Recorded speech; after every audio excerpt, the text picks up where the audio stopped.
Pessoal, vamos falar sobre a situação na Ucrânia. Hoje, dia 2 de dezembro, são 8 horas da manhã aqui no Rio de Janeiro, 2 horas da tarde lá em Kiev, no momento que eu gravo esse vídeo, e os ucranianos continuam com a campanha deles para atingir a retaguarda russa. Atingiram vários equipamentos, vários agrupamentos de tropa, locais de concentração de equipamentos, armazéns, na cidade de Donetsk, especificamente ontem, mas também aqui em Chaplinka e também em Tokmak, né?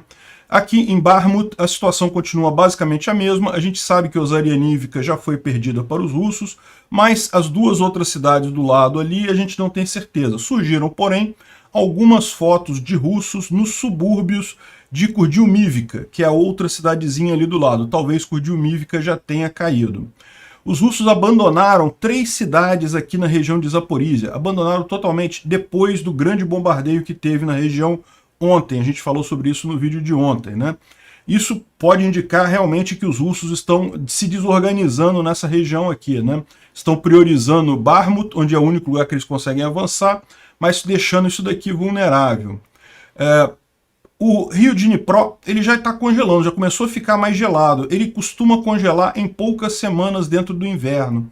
E aí surge a questão, se esse rio aqui congelar nas próximas semanas, os ucranianos podem usar isso para atravessar ele e atingir as tropas russas aqui no lado leste do Dnipro? Será que isso é viável?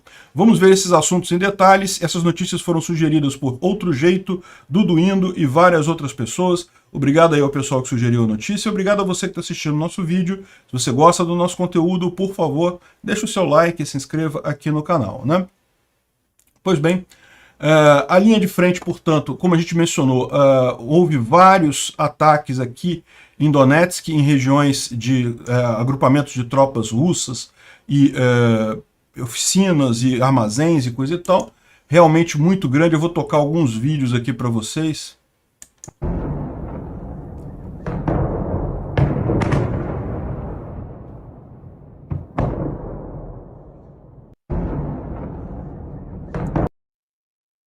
Esse outro aqui é mais impressionante ainda. Tá vendo? Dá para ver ali. Isso aqui foi filmado de dentro da cidade. Tá mostrando posições russas lá no subúrbio da cidade, né? Isso aqui é a cidade de Donetsk em si.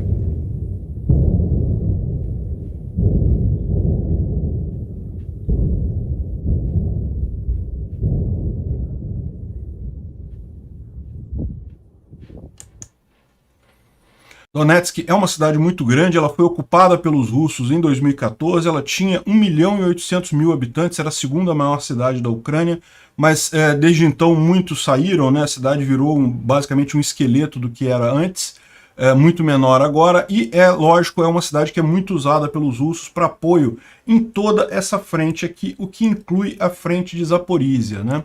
Então, os ucranianos sempre atingiram esses depósitos de munição e agrupamentos de soldados nessa região, mas ultimamente a gente tem visto todos os dias coisas serem atingidas em Donetsk, o que pode indicar justamente uma preparação ucraniana para alguma ação na região. Provavelmente não vai ser a invasão de Donetsk. Donetsk é simplesmente grande demais para você tomar e é uma coisa muito complicada. Provavelmente para você liberar uma cidade como essa, a única opção é você fazer um cerco a ela e tirar as tropas de lá. É muita gente aqui que seria complicado fazer isso. Mas o mais provável, como eu falei, essa cidade ela fornece apoio tanto aqui para a região de Zaporizhia quanto também aqui para o norte, né? Então essas ações ucranianas têm por objetivo justamente enfraquecer essa logística russa aqui na região, né? Isso daqui é uma propaganda que saiu na Índia, que é dos russos, né? E está falando aqui, ó, a queda de Bakhmut vai mostrar que a Batalha de Donbás agora vai deslanchar, né? Agora os russos vão tomar toda a região de Donbás e coisa e tal. E repara como é que é evidentemente uma peça de propaganda, não tem lógica nenhuma nisso, mas como que a importância que os russos estão dando à queda de Bakhmut, né? Então, Bakhmut fica um pouco mais aqui acima, essa cidade aqui. Os russos estão tentando tomar ela desde julho, e não conseguem avançar, tentam aqui pela frente, tentam pela lateral, tentam pelo norte aqui por Soledar. E como a gente falou nos últimos dias, tomaram Ozaryannivka aqui no sul, então isso daqui pode gerar um efeito em cascata que eles vão ou se aproximar pelo sul aqui até chegar em Bakhmut, mas mais acima, ou eles podem tentar avançar para cá, em Chaziv Yar ou Ivanivsky, e tentar interromper a estrada H32, que é uma estrada que leva suprimentos para Bakhmut, né? Então, ao contrário do que os russos estão dizendo por aí, por exemplo, nessa propaganda aqui, é falso que Bakhmut está prestes a cair. Não, não é isso. De fato, os russos tiveram algum avanço aqui. Como a gente falou alguns dias atrás, Ozaryanivka, os próprios ucranianos reconheceram que eles perderam a cidade, mas Kurdyumivka, que é essa outra cidade aqui, os ucranianos não reconhecem como perdida. E dá para ver também, e também Andrivka, algumas pessoas falaram que Andrivka teria sido tomada, mas os ucranianos dizem que não foi tomada não. E dá para perceber que realmente faz sentido que não tenha sido tomada pelo fato de que, olha só, os russos bombardearam Kurdyumivka. Por que os russos bombardeariam Kurdyumivka se eles estão no controle da cidade, né? O mais provável nessa região aqui é que eles tenham algum controle no final das contas. Mas o ponto importante aqui é que mesmo que eles tomem essas cidades, mesmo que eles tomem Bakhmut, isso não vai mudar muita coisa, tá? Não é essa estratégia toda que eles estão fazendo, porque evidentemente os ucranianos têm posições defensivas adicionais aqui. Bakhmut é apenas a posição frontal, a primeira linha de frente dessa história, né? E aqui o Tendar faz uma avaliação disso, justamente dessa história de que não, ao contrário do que os russos estão dizendo, não, quando a gente tomar Bakhmut, o resto todo de Donbás vai cair. Não tem lógica nenhuma isso, né? Então o que eles estão falando aqui é justamente o seguinte, que os ucranianos, os russos de fato tomaram as cidades aqui, segundo eles dizem, existe uma batalha ao sul, em Kurdyumivka, ou seja, Kurdyumivka, os russos avançaram alguma coisa, é o que a gente vai falar, não tomaram a cidade completamente, mas avançaram alguma coisa ali, mas no final a grande questão é essa, né? Havia uma grande vantagem de você tomar Bakhmut na época que os ucranianos não tinham ainda Izium e Lima. Essa área toda aqui era tomada pelos russos até bem pouco tempo atrás, vocês lembram, até final de setembro, né? Final de setembro, os ucranianos retomaram Izium, Lima, toda essa região aí. E aqui o que acontece? Se Bakhmut avançar aqui, ela fica automaticamente sujeita a um ataque de flanco dos ucranianos aqui, né? E algumas pessoas falam assim, mas o contrário também é verdadeiro. Se os russos avançarem aqui, essa tropa russa aqui pode atacar o flanco dos ucranianos que estão atacando Kriminá, né? Só que isso é falso. Por quê? Porque isso aqui é uma posição já consolidada. Os ucranianos já estão aqui, o quê? Um mês nessa região aqui. É muito fácil para eles lançarem uma contraofensiva para atingir o flanco das tropas russas aqui em Bakhmut, né? E o Tendar chama atenção aqui para um vídeo do próprio Igor Strelkov, ou Igor Girkin. É um vídeo antigo de 23/9, né, 23 de setembro, quando os ucranianos já tinham tomado essa região aqui de Izium, mas não tinham tomado ainda Yampil e Liman. Ele fala aqui, que a situação em Bakhmut é chamada sombra operacional. O Wagner está avançando na sombra operacional do avanço ucraniano no norte de Luhansk, né?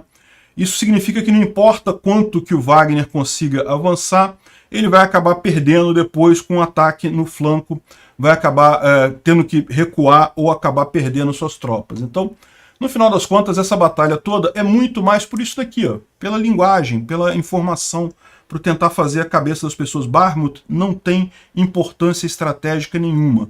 O problema todo é justamente que os russos precisam ganhar alguma coisa, e eles acham que essa seria uma vitória adequada para essa situação, né? E, como a gente falou ontem, os ucranianos não reconhecem nem que Kurdyumivka teria sido tomada pelos russos, mas apareceram algumas imagens aqui que a gente tem que analisar, tá? Isso daqui é um grupo de soldados russos em Ozaryanivka, que é aquela outra cidade, mas na saída dela, tá vendo essa plaquinha com esse traço aqui? Isso não é comum aqui no Brasil, mas lá na Europa é bastante comum. Significa a saída da cidade, está saindo da cidade. De fato, aqui ó, você está nessa cidade aqui de Ozaryanivka, e essa foto teria sido geolocalizada aqui, né, no meio aqui. Aqui é Kurdyumivka, que é a outra cidade que alguns dizem que os russos tomaram, mas os ucranianos falam que não, né? Mas tem essa outra imagem aqui, ó, que é a Kurdyumivka, né? E essa foto mostra soldados russos, na verdade do Wagner, né? Porque ou uma parte russa, uma parte do Wagner. Dá para ver aqui, você sabe que eles chamam o Wagner, um dos apelidos do grupo Wagner é justamente orquestra. Então tá o cara com violino aqui e coisa e tal. E eles fizeram a geolocalização disso daqui. E é de fato uma estação de trem em Kurdyumivka, mas é bem no limite da cidade, tá? É bem aqui, essa estação fica bem no início aqui da cidade. Aqui, seria alguma coisa aqui, nessa estação aqui de Kurdyumivka. Então assim, os russos estão em parte de Kurdyumivka? Sim, provavelmente eles já estão lá. Para tirar uma foto daquele jeito ali, é porque eles já estão pelo menos com uma parte da cidade tomada. Agora, tá vendo aqui, tem a estação aqui, a linha de energia que eles mostram aqui, ó. A linha de energia que eles mostram aqui. Então, ou seja, eles estão nessa parte aqui da cidade. A questão toda é, eles bombardearam a própria cidade, então não faz sentido eles estarem com toda a cidade já tomada. É mais provável que eles ainda estejam em batalha aqui, ainda existam tropas ucranianas resistindo nessa região, né? De qualquer forma, como a gente falou, isso daqui não é evidente que é preocupante, assim, os ucranianos não querem perder Bakhmut, porque seria mais uma cidade que eles vão ter que reconquistar mais adiante, mas, de qualquer forma, isso daqui do ponto de vista estratégico não faz muita diferença, e no final das contas, o fato é, os russos estão perdendo muitos combatentes aqui. Aqueles reforços todos que estão chegando e coisa e tal, a forma como os russos têm atacado essa frente de batalha aqui é simplesmente suicida, né? E, ao mesmo tempo, a gente tem a informação de que ontem, lembra, eu expliquei que os ucranianos atingiram com muita força aqui a cidade de Polohy, Tokmak e várias tropas que estavam nessa região aqui, né? E, inclusive, retomaram alguma coisa nessa região, né? Parece que Mime também foi retomada, Zarirne, isso aqui teria sido retomado pelos ucranianos ontem. E daí, a gente tem a informação agora de que várias tropas russas saíram dessa região aqui, ó. Aqui, ó, os russos recuaram unidades de vários locais, de várias cidades e vilarejos na região de Zaporizhia. Por exemplo, os vilarejos de Mikhailivka, a cidade de Polohy e o vilarejo de Inzerne, que são vilarejos bem aqui na frente de batalha. O que é uma coisa preocupante, né? Por que eles fizeram isso é difícil de saber. Mas o fato é que isso enfraquece a defesa russa nessa região, né? A suspeita que o pessoal coloca aqui é que os ucranianos, como a gente falou, bombardearam muita coisa aqui e usaram aquele HIMARS, que é composto, é o M28, que é composto com várias bolinhas de tungstênio, milhares de bolinhas de tungstênio, que quando ele chega perto do alvo, ele explode, espalhando essas bolinhas para todos os lados, e isso causa um grande número de fatalidades, né? Como a gente falou, espera-se, tinha gente estimando entre 100 e 500 fatalidades entre os russos na região. Então talvez seja meramente por não conseguir manter com segurança as tropas ali, que eles acabaram recuando para posições mais no interior, né? Isso faz alguma diferença? Isso indica algum avanço ucraniano? Olha, é possível que sim, tá?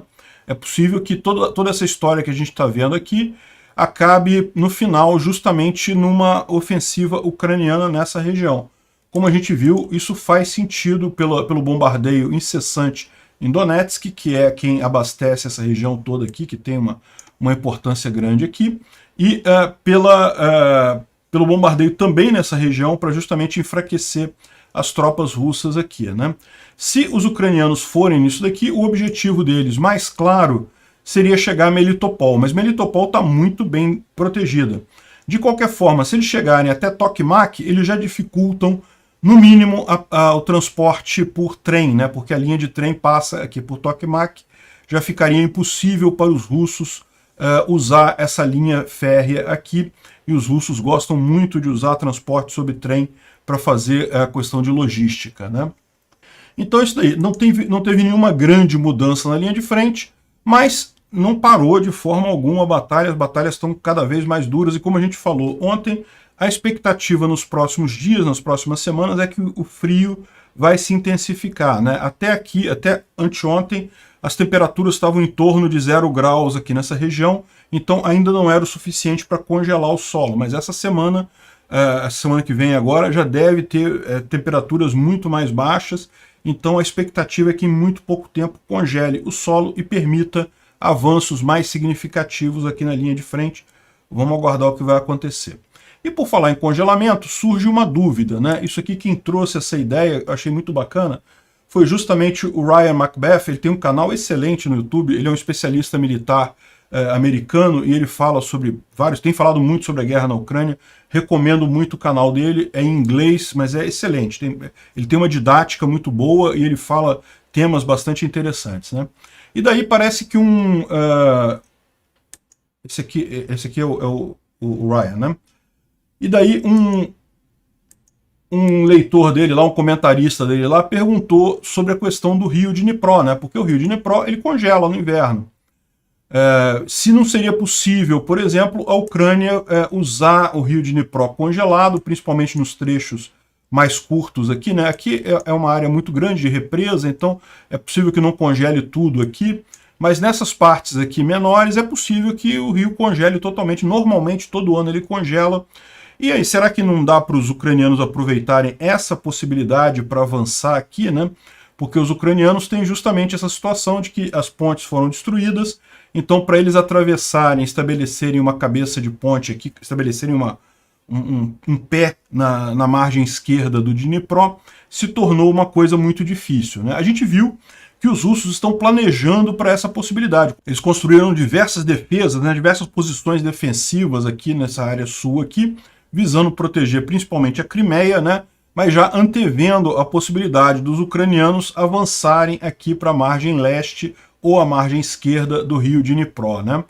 Eu vou resumir o vídeo dele. Se você for lá no vídeo dele, ele fala com muito mais detalhe, fala sobre os manuais americanos de atravessar rio no gelo, tem isso, tem tudo detalhado lá.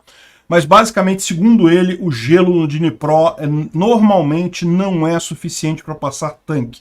Pode até passar carro de passeio, pode passar até um caminhão militar, mas um tanque seria muito pesado para passar no gelo do Dnipro, né? Ele congela, mas lembra, para você passar uma coisa muito pesada, a espessura do gelo tem que ser muito grande, né? Ele dá exemplo aqui de até lá na Antártida, que o pessoal até pousa avião na Antártida, né? Então, assim, em tese, o pessoal até pousa avião na Antártida. Então, mas isso aqui é gelo, tá? Isso aqui é em cima do mar, isso aqui, né? Debaixo aqui tem mar, mas essa camada de gelo aqui tem quilômetros de espessura. Então pode pousar o que você quiser ali, que não vai quebrar o gelo. Mas o gelo de rio costuma ser mais fino, né? Então, justamente, o rio Dnipro ele congela totalmente, é comum ele congelar durante o inverno, mas para passar tanque não seria possível. E mais do que isso, que ele esclarece, vamos supor que esse inverno seja particularmente crítico, seja particularmente frio e forme uma camada de gelo muito grande, ainda assim não seria interessante. Por quê? Porque não basta você chegar do outro lado, você tem que continuar suprindo as suas tropas do outro lado. Então, tudo bem que durante o inverno vai estar congelado o rio, você consegue usar o próprio rio para fazer esse transporte de equipamento e material, mas e depois que vier a primavera no ano que vem, né? Já chega fevereiro, março, já começa a descongelar o rio e daí não seria possível continuar usando o rio como isso, né? Então, assim, em princípio ele diz que não dá para usar isso. Agora, um ponto que pode ser verdade, né? Isso pode ser uma estratégia ucraniana, é justamente usar o congelamento do rio para facilitar a travessia em algum ponto, usando, por exemplo, essas ilhas que tem aqui, que torna ainda menor a capacidade aqui a espessura do rio, né? E tentar justamente tomar a cidade de Nova Kakhovka. Por quê? Se os ucranianos tiverem Nova Kakhovka, estabelecerem justamente a cabeça de ponte deles aqui, o que eles podem fazer? Eles podem... o dano que tem aqui na represa são só 2 segmentos. Aquilo ali, com uma equipe de engenharia, pode ser consertado. Uma equipe de engenharia consegue consertar aquilo ali e permitir que a represa seja novamente usada para abastecer as tropas. Então isso seria uma possibilidade. Se os ucranianos vão usar isso daí, eu acho pouco provável, até porque isso colocaria em risco a própria represa, né? Os russos certamente tentariam bombardear essa ponte improvisada dos ucranianos, e isso poderia colocar em risco a própria represa de Nova Kakhovka. Então eu não sei se os ucranianos fariam isso, mas de qualquer forma é uma possibilidade deles fazerem, usarem o período do rio congelado para chegar e estabelecer o domínio do lado de cá e depois usarem a própria represa para abastecer as tropas, né? Por fim, uma curiosidade, um caça russo MiG-31 caiu na região de Primorsky Krai. Nessa região aqui de Primorsky Krai caiu um avião, um MiG-31 russo, que estava em treinamento. Estavam treinando pilotos e o avião caiu, né? Acho que é o terceiro ou quarto que a gente fala sobre isso aí ao longo dessa guerra, né? Bom, o Instituto para o Estudo da Guerra, ele traz apenas uma observação aqui sobre o Lukashenko, que ele continua resistindo à pressão russa para entrar na guerra e usando como contra-argumento aos russos dizer que a Europa está se preparando para invadir Belarus, né? E que, portanto, se Belarus usar suas forças para atacar a Ucrânia, vai acabar ficando sem forças para se defender da OTAN, né? Da Europa. Mas tudo isso aqui, o ponto central ali é por que o Belarus não vai entrar nessa guerra? Porque o Lukashenko está muito fraco no poder, ele sabe que nas próprias forças armadas tem muito descontentamento com ele, ele dá uma ordem dessa, é pedir um golpe, né? Lá é uma ditadura, Belarus, ao contrário da Ucrânia, que desde o fim da União Soviética teve vários presidentes, trocou de presidentes várias vezes. Lá em Belarus, Lukashenko era o presidente de Belarus quando a União Soviética caiu e é o presidente de Belarus até hoje. Tem eleição? Tem eleição. Aquelas eleições maneiras, estilo eleição brasileira, que a gente já sabe quem vai ganhar, está tudo preparado pelo sistema eleitoral para ganhar a pessoa. Então ganhou o Lukashenko sempre lá, né? Então, enfim.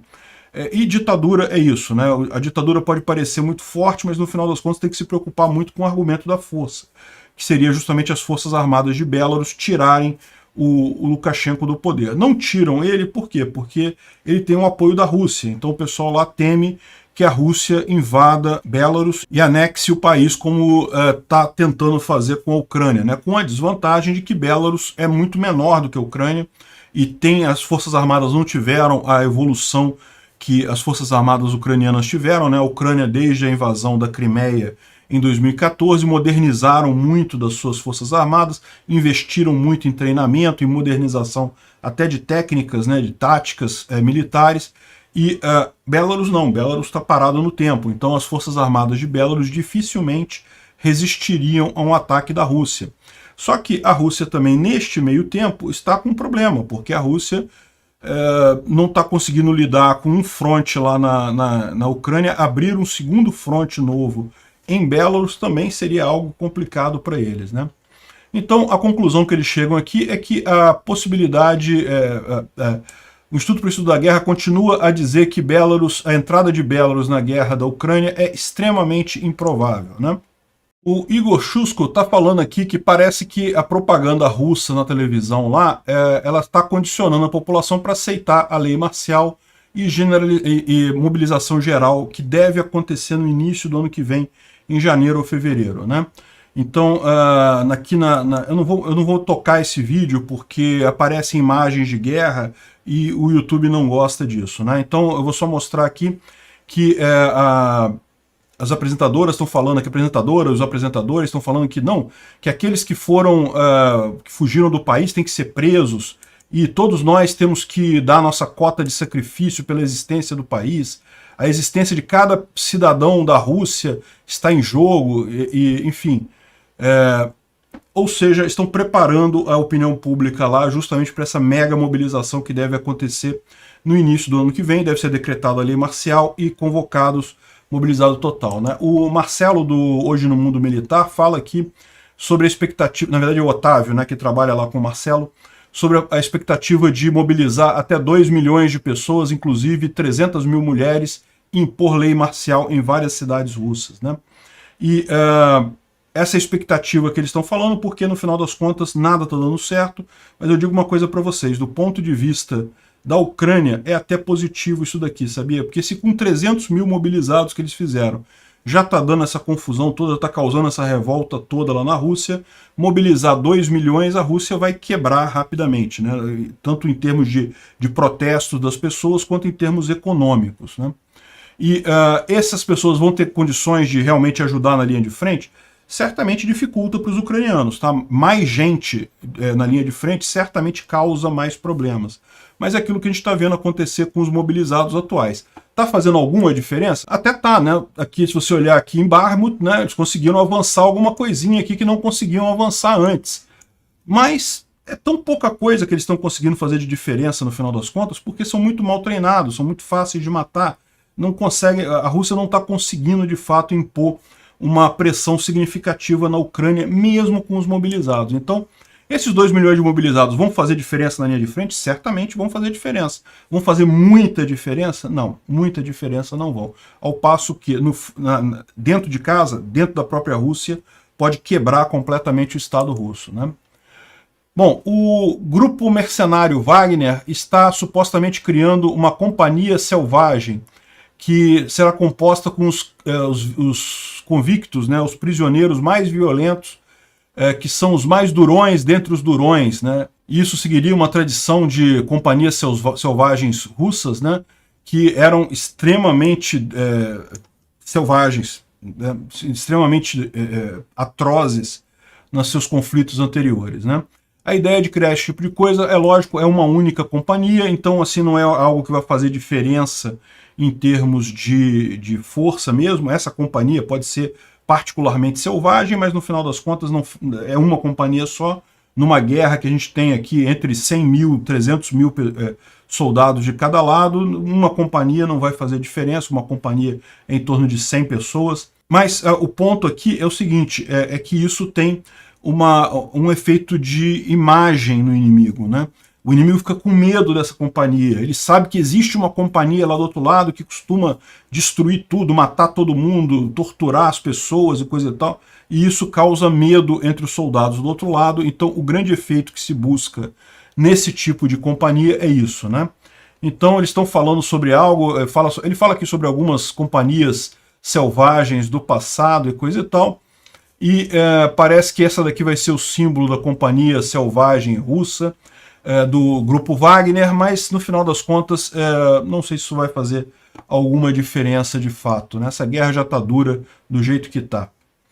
Bom, houve mais uma grande troca de prisioneiros, isso é uma coisa extremamente positiva, né? Voltaram aí vários ucranianos que eram prisioneiros de guerra em troca de russos, então algo muito positivo, é bom saber que continuam essas trocas, né? Houve um encontro da OSCE. OSCE é a Organization for Security and Cooperation in Europe, ou seja, Organização para Cooperação e Segurança na Europa, e a Moldova demandou a saída das tropas russas na Transnistria, né? A Transnistria é esse trecho de terra aqui, ó, é esse trecho aqui. Isso daqui não é na Ucrânia, tá, gente? Isso aqui é na Moldova. A Moldova, essa aqui na verdade foi a primeira região separatista, foi a que gerou o modelo que os russos usaram nos outros lugares todos, né?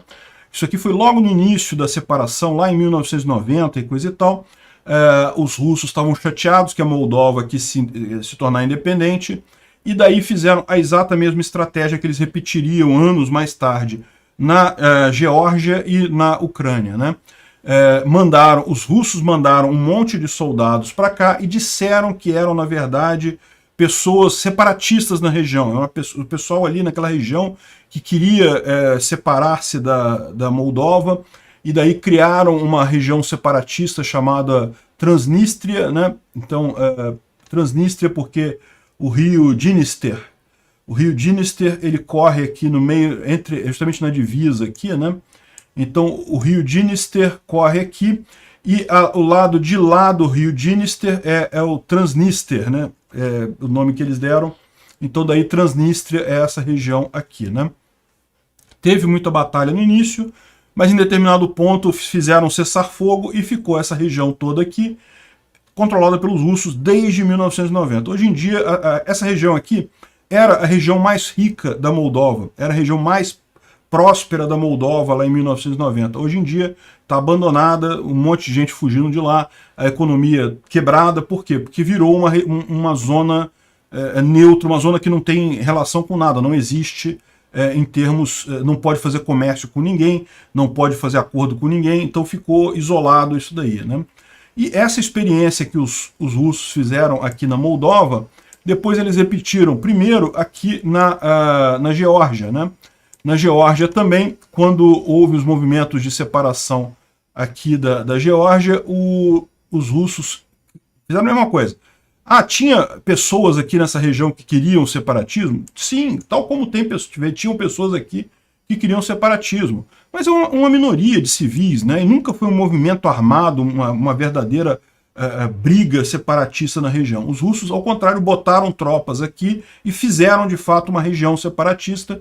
Então você tem aqui a Ossétia e a Abcásia, a Ossétia do Norte, né? E a Abcásia, que são regiões separatistas da Geórgia, mas que da mesma forma não são regiões separatistas de fato, são tropas russas, é uma invasão russa na Geórgia, né? E esse mesmo modelo que a Rússia usou aqui também na região de Donetsk, ou seja, criou as, entre aspas, repúblicas separatistas, é o mesmo modelo, Transnistria, Geórgia e agora Donbás aqui, sendo que nunca houve nessa região da Ucrânia de fato um movimento separatista. Ah, tinha uma pessoa lá, tinha um grupo de pessoas que queria se separar? É possível que tenha. Qualquer lugar do mundo você vai achar uma meia dúzia que quer se separar do país, né? Mas havia um movimento sério, uma coisa coordenada? Não, não havia, né? Isso aí é tudo russo mesmo que inventou isso daí. A Moldova está percebendo que a Ucrânia vai conseguir tirar as tropas russas do território dela e está querendo aproveitar e pedir também ajuda para tirar essas tropas aqui russas que estão aqui desde 1990 alojadas dentro do território da Moldova, né? Acho que vão conseguir. Acho que se bobear até a Ucrânia teria interesse em ajudar a limpar essa área aqui, né? E uma coisa que chamou atenção ontem na Letônia, né? Isso daqui é um canal de televisão russo que tem na Letônia. Por que ele está na Letônia? Essa televisão russa é uma televisão de oposição ao Putin. Então ela existia lá em Moscou e fazia oposição ao Putin. Então é uma TV russa mesmo, todo mundo fala russo. O endereço dela na internet é russo, é tudo russo. Era em Moscou essa televisão, só que ela fazia propaganda contra o Putin, ela era de oposição ao Putin. E daí, lógico, o Putin não podia deixar isso, e daí expulsou, ou tentou acabar com a televisão, e eles fizeram o quê? Eles se montaram no exílio lá na Letônia, e daí começaram a transmitir a partir dali. Então, muito próximo da Rússia, eles conseguiram atingir ainda muita gente dentro da Rússia com a mensagem deles, né? Só que aí, ontem, um apresentador fez uma colocação que muita gente criticou lá na Letônia, né?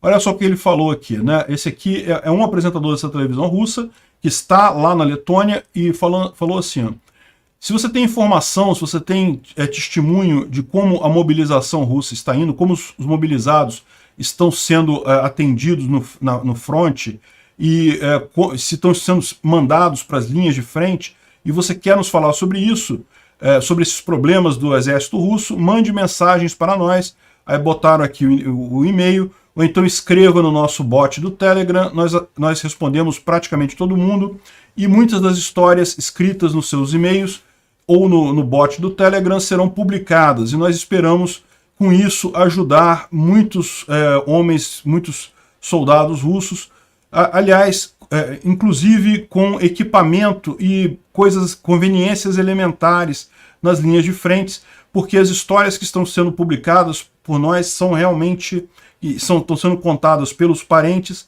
são francamente aterradoras, né? E aí o pessoal da Letônia não gostou. Não, peraí, vocês vão ajudar os soldados russos que estão na linha de frente, né?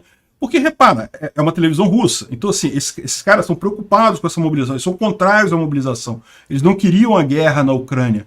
Mas, como eles são uma TV russa, eles estão falando em ajudar os russos que estão na linha de frente. E aí a coisa ficou complicada, né? A própria emissora, que é a Dozhd TV, falou desesperadamente, está negando que que apoie os soldados russos na linha de frente, coisa e tal, colocou um aviso aqui de que não, que isso aí foi o apresentador que falou lá, mas não tinha o apoio da televisão e coisa e tal, está causando uma confusão grande lá, né? É realmente uma coisa complicada, né? Eu concordo que tem uma zona cinzenta nessa história aí, né? O cara está querendo, a televisão russa está querendo justamente estimular o pessoal na Rússia a se revoltar contra o Putin, contra a mobilização. Agora, por outro lado, ele ajudar os soldados russos ali, ele está atacando a Ucrânia, ele está ajudando a guerra do Putin, né? Por mais que seja cruel esses soldados morrerem durante o inverno, né? E isso é outro ponto que ele trata aqui, que segundo as histórias estão sendo contadas pelos parentes de mobilizados, a situação é aterradora. Bom, o Bear Grylls foi a Kyiv e teve uma reunião com o Zelensky lá. O Bear Grylls é muito famoso na televisão, né? Aqui no Brasil também, você certamente já viu o programa dele lá de sobrevivência no meio do nada e coisa e tal. Eu nunca achei que aquele troço era verdade, não, tá? Aquilo ali, é muito estranho aquilo ali, né? É meio hipócrita esse tipo de programa de sobrevivência, porque no final das contas tem toda uma equipe de televisão ali do lado, mas enfim, é um cara muito famoso, pode atrair a atenção do mundo aí para as necessidades da Ucrânia, então eu acho que é válido esse tipo de evento, né? Esse tipo de coisa traz visualizações. É o que eu falo para vocês, as pessoas tratam isso como sendo uma coisa, não, o presidente do país em guerra não pode falar com celebridades, não pode falar com atores. Não, como? Lógico que não, tem que falar, tem que levar ao mundo. Sempre que um ator desse visita a Ucrânia, um monte de gente que não está inicialmente interessado na guerra fica sabendo da guerra. Criticaram muito o Zelensky por conta daquela sessão de fotos que ele fez para a Vogue. Eu achei excelente, tem que fazer isso mesmo. Um monte de gente que normalmente não se interessa por guerra, não assiste, não acompanha a guerra, viu a Vogue, viu a reportagem, ficou sabendo das atrocidades russas, ficou sabendo do que está acontecendo na Ucrânia. Então, assim, é extremamente importante esse papel de relações públicas, né? O Zelensky não é militar, ele não vai ficar comandando tropa lá, quem faz isso são os generais do exército ucraniano. O papel dele é exatamente esse, é negociar apoio, é aglutinar interesse internacional em ajudar a Ucrânia, e nisso ele está se saindo muito bem no final das contas, né? Bom, eu vou fazer um outro vídeo no canal sobre a entrevista do Kanye West, né? Ele falou algumas coisas absurdas na entrevista dele, favoráveis ao nazismo, contra judeus, umas coisas que não tem nenhuma lógica isso. Mas, e dentre as várias coisas que ele falou na entrevista dele, tá aqui, ó. Eu, claro, sou muito a favor do Putin, muito a favor da Rússia, disse o Nick Fuentes. Na verdade, aqui não foi o Kanye West, né? Foi o Nick Fuentes falando isso. O Nick Fuentes é um grande apresentador de direita lá. Também é um cara que, antes disso daqui, eu diria até que era um cara limítrofe, coisa e tal, que tem umas opiniões estranhas e coisa e tal, mas sabe como é que é, né? A gente tem que dar um desconto, porque a mídia esquerdista americana, a mídia democrata americana, ela inventa muita coisa, ela adora destruir reputação das pessoas. Então sempre que falam assim, não, o cara é um supremacista branco, um nazista, não sei o que, eu já fico com o pé atrás, isso é mentira da mídia. Mas ele realmente tem umas frases dele que eu acho meio estranhas, né? E agora, essa daqui de ser pró-Putin, aí não tem como salvar o cara. Isso daqui não existe nenhuma desculpa que alguém possa dar para se dizer pró-Rússia. E o Kanye West, eu também, né, complementou, né? Mostrando que realmente, no final das contas, essa turma tá indo por um caminho errado. Eu temo que tenha muito libertário indo nesse caminho também, isso me preocupa muito. Porque é um caminho que não tem saída, é um caminho um beco sem saída no final das contas, né?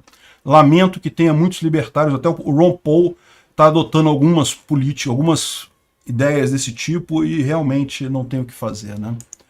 Bom, isso aqui é mais uma notícia do General SVR. Vocês sabem, o General SVR é um canal do Telegram que fala que supostamente tem uma pessoa plantada, tem um informante dentro do Kremlin, que dá notícias de dentro do Kremlin.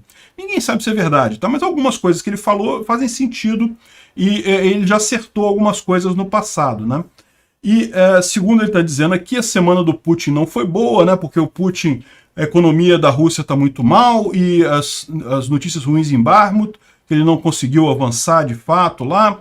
E além disso, parece que ele caiu na escada, segundo ele está dizendo aqui, ele teria tropeçado na escada dentro lá do Kremlin e batido com o cóccix, quebrado o cóccix, né? Isso realmente é uma fratura muito dolorosa quando você cai na escada ou quando você quebra o cóccix, e isso teria feito ele evacuar dentro da roupa dele, né? Então isso é típica coisa desse blog General SVR. Segundo ele diz aqui, o pessoal foi logo socorrer ele, os seguranças que estavam próximos.